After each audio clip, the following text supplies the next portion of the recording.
ये कहानी एक सुंदर राजकुमारी की है जो काफी रहस्यमय है। तो आइए सुनते हैं। बहुत समय पहले की बात है। उत्तर दिशा में चंद्रगढ़ नाम का एक समृद्ध राज्य था।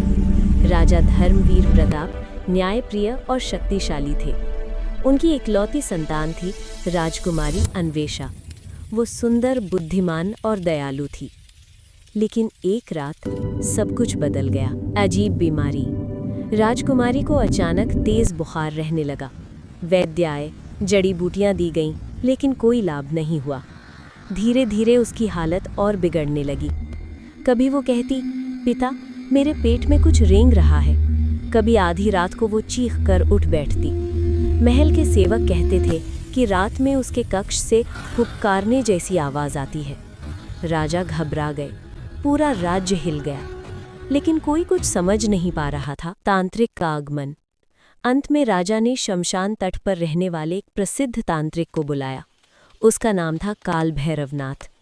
उसकी आंखें अजीब थीं, जैसे अंधेरे में भी सब देख लेती हों। राजकुमारी को देखते ही वो रुक गया। उसने जमीन पर त्रिशूल गाड़ा और कहा, महाराज, ये बीमारी नहीं है, इसके भीतर एक नाग बंधन है। राजा सन्न रह गए। भयानक सच।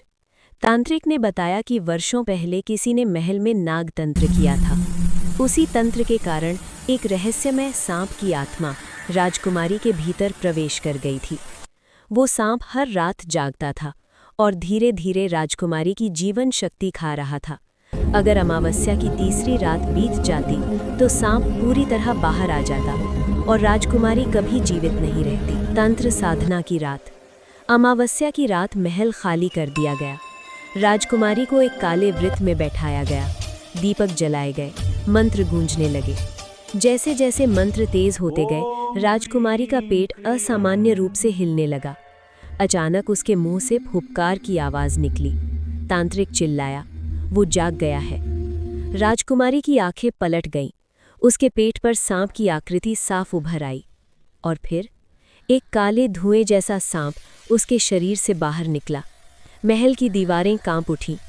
तांत्रिक ने त्रिशूल से उसे बांधा और अंतिम मंत्र बोला। सांप ने एक भयानक चीख निकाली और राख बनकर समाप्त हो गया। मुक्ति। राजकुमारी बेहोश हो गई। सुबह जब वो उठी, उसका चेहरा शांत था। पेट का दर्द खत्म हो चुका था। वो मुक्त हो चुकी थी। राजा की आंखों से आंसू बह निकले। तांत्रिक बिना कुछ कहे चला गया। लेकिन महल के एक पुराने तहखाने में आज भी एक दीवार पर सांप की जली हुई आकृति है और कहते हैं, अगर कोई वहां आधी रात को जाए तो हल्की सी फुफकार आज भी सुनाई देती है। क्या ये काली परछाई राजकुमारी को मुक्त कर दी? आइए सुनते हैं।